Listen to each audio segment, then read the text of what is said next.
ವರ್ಷಗಳಿಂದ ಒಂದೇ ಕಡೆಯಲ್ಲಿ ಬೀಡು ಬಿಟ್ಟಿದೆ. ಆ ಚಿರತೆಯನ್ನ ಹಿಡಿಬೇಕು ಅಂತ ಅರಣ್ಯ ಇಲಾಖೆ ಕೂಡ ಸಾಕಷ್ಟು ಶ್ರಮ ಪಡ್ತಾ ಇದೆ, ಕಾರ್ಯಾಚರಣೆಯನ್ನ ಮಾಡ್ತಾ ಇದೆ. ಪಾಳು ಬಿದ್ದಂತ ಕಲ್ಲು ಕ್ವಾರಿಯಲ್ಲಿ ಬೀಡು ಬಿಟ್ಟಿದೆ ಚಿರತೆ. 3 ವರ್ಷಗಳಿಂದ ಗ್ರಾಮದ ಬಳಿಯಲ್ಲೇ ಚಿರತೆ ವಾಸ ಮಾಡ್ತಾ ಇದೆ. ಗಾವರಾಳ ಗ್ರಾಮದಲ್ಲಿ ಆತಂಕವನ್ನ ಸೃಷ್ಟಿ ಮಾಡಿದೆ ಈ ಚಿರತೆ. ಕೊಪ್ಪಳ ಜಿಲ್ಲೆ ಕುಕನೂರು ತಾಲೂಕಿನ ಗಾವರಾಳ ಗ್ರಾಮ. ರಾತ್ರಿ ಆದ್ರೆ ಸಾಕು ಮನೆ ಬಾಗಿಲಿಗೆ ಬಂದು ಈ ಚಿರತೆ ನಿಲ್ಲುತ್ತೆ.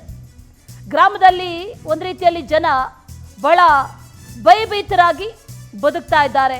ಯಾವಾಗ ಬಂದ್ಬಿಡುತ್ತೋ, ಯಾವಾಗ ಯಾರನ್ನು ತಿಂದ್ಬಿಡುತ್ತೋ, ಯಾವಾಗ ನಮ್ಮ ಸಾಕು ಪ್ರಾಣಿಗಳನ್ನ ತಿಂದ್ಬಿಡುತ್ತೋ ಅನ್ನುವಂಥ ಭಯದಲ್ಲೇ ಬದುಕ್ತಾ ಇದ್ದಾರೆ.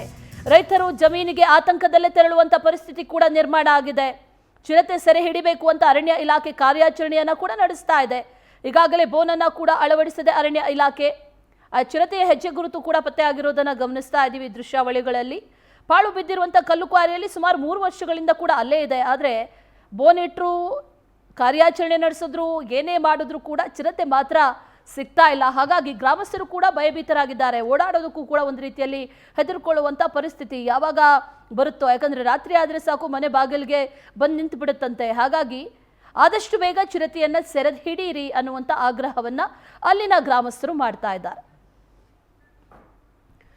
ಮತ್ತಷ್ಟು ಡೀಟೇಲ್ಸ್ ಅನ್ನ ನೀಡ್ತಾ ಹೋಗ್ತಾರೆ ನಮ್ಮ ಪ್ರತಿನಿಧಿ ಶುಕ್ರಾಜ್. ದೂರವಾಣಿ ಸಂಪರ್ಕದಲ್ಲಿ ಜಾಯಿನ್ ಆಗಿದ್ದಾರೆ. ಶುಕ್ರಾಜ್, 3 ವರ್ಷಗಳಿಂದ ಈ ಚಿರತೆ ಇದೆ ಅಂತಂದ್ರೆ ನಿಜಕ್ಕೂ ಕೂಡ ಅಲ್ಲಿ ಅಂದಿನಿಂದ ಇಂದಿನವರೆಗೂ ಕೂಡ ಯಾವುದೇ ಕಾರ್ಯಾಚರಣೆಗಳನ್ನ ನಡೆಸಲಾಗಿಲ್ವಾ? ಬೋನಿಗೆ ಬಿದ್ದೇ ಇಲ್ವಾ ಈ ಚಿರತೆ? ಜೊತೆಯಲ್ಲಿ ಈಗ ಯಾವ ರೀತಿಯಲ್ಲಿ ಕಾರ್ಯಾಚರಣೆಯನ್ನು ನಡೆಸಲಾಗ್ತಾ ಇದೆ? ಡೀಟೇಲ್ಸ್ ಏನಿದೆ? ಈ ಚಿರತೆ ಬರೀ ಅಲ್ಲಿ ಗ್ರಾಮಸ್ಥರಿಗೆ ಅಷ್ಟೇ ಅಲ್ಲದೆ ಅರಣ್ಯ ಇಲಾಖೆ ಕೂಡ ತೆಲ್ನೋವಾಗಿದೆ ಅಂತ ಹೇಳ್ಬೋದು. ಯಾಕಂತಂದ್ರೆ ಸತತ 3 ವರ್ಷದಿಂದ ಈ ಒಂದು ಚಿರತೆಯ ಉಪ್ರಾಳ ಈ ಒಂದು ಗ್ರಾಮದಲ್ಲಿ ಹೆಚ್ಚಾಗಿದೆ ಅಂತ ಹೇಳ್ಬೋದು. ಯಾಕಂತಂದ್ರೆ ಈಗಾಗಲೇ ಅಲ್ಲಿ ದನಕರುಗಳಾಗಿರ್ಬೋದು, ಮೇಕೆಗಳಾಗಿರ್ಬೋದು, ಎತ್ತು ಮತ್ತು ಅಲ್ಲಿ ಮನೆಯಿಂದ ಹೊರಗಡೆ ಬರೋದಕ್ಕೆ ಜನರು ಕೂಡ ಎದುರ್ಕೊಳ್ಳುವಂತ ಒಂದು ಪರಿಸ್ಥಿತಿ ನಿರ್ಮಾಣ ಆಗಿದೆ. ಯಾಕಂತಂದ್ರೆ ಈಗಾಗಲೇ ಸುಮಾರು ಮೊಬೈಲ್ಗಳಲ್ಲಿ ಆ ಚಿರತೆಯನ್ನು ಅಲ್ಲಿಂದ ಗ್ರಾಮಸ್ಥರು ಕೂಡ ಸೆರೆ ಹಿಡಿದಿರ್ತಕ್ಕಂಥದ್ದು.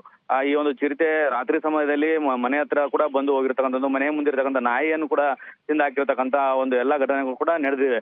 ಆದ್ರೆ ಈಗಾಗಲೇ ಅರಣ್ಯ ಇಲಾಖೆ ಕೂಡ ಎಲ್ಲಾ ಪ್ರಯತ್ನಗಳನ್ನು ಕೂಡ ಮಾಡಿದೆ. ಈಗ ಚಿರತೆ ಹಿಡಿಯೋದಕ್ಕೋಸ್ಕರ ಬೋನನ್ನು ಕೂಡ ಅಲ್ಲಿ ಗ್ರಾಮದಲ್ಲಿ ಅಳವಡಿಸಿರ್ತಕ್ಕಂಥದ್ದು. ಈಗ ಅಲ್ಲಿ ತೆಲ್ಲವಾಗಿರೋದು ಏನಪ್ಪಾ ಅಂತಂದ್ರೆ ಗಾವರಾಳ್ ಗ್ರಾಮದಲ್ಲಿ ಬೃಹತ್ ಆದ ಗ್ರಾನೈಟ್ಗಳನ್ನ ಅಲ್ಲಿ ಗ್ರಾನೈಟ್ ಕ್ವಾರಿಗಳಿದೆ. ಈ ಒಂದು ಕ್ವಾರಿಗಳು ಸುಮಾರು ಅಂದ್ರೆ ತೆಗ್ಗುಗಳ ಅಂದ್ರೆ ಇದ್ರ ಮುಖಾಂತರ JCB ಮುಖಾಂತರ ತೆಗೆದಾಗಿರ್ಬೋದು, ಬೃಹತ್ ಬಂಡೆ ಆಕಾರದ ಕಲ್ಲುಗಳ ಕೊರೆಯೋದಾಗಿರ್ಬೋದು. ಈ ಒಂದು ಎಲ್ಲ ಇನ್ಫ್ರಾಸ್ಟ್ರಕ್ಚರ್ ಏನಾಗಿದೆ ಆ ಚಿರತೆಗೆ ಒಂದು ತನ್ನನ್ನು ತಾನು ಕಾಪಾಡ್ಕೊಳ್ಳಕ್ಕೆ ಒಂದು ಕಾರಣ ಆಗಿದೆ ಅಂತ ಹೇಳ್ಬೋದು.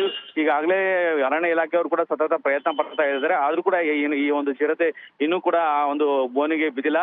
ಈಗ ಅಲ್ಲಿಯ ಗ್ರಾಮಸ್ಥರು ಕೂಡ ಹಗಲಲ್ಲಿ ಅಷ್ಟೇ ಅಲ್ಲದೆ ಕೂಡ ರಾತ್ರಿ ಹೊರಗಡೆ ಬರದೇ ಇರತಕ್ಕಂತ ಪರಿಸ್ಥಿತಿ ನಿರ್ಮಾಣ ಆಗಿದೆ ಅಂತ ಹೇಳ್ಬೋದು. ಅಶ್ವಿನಿ.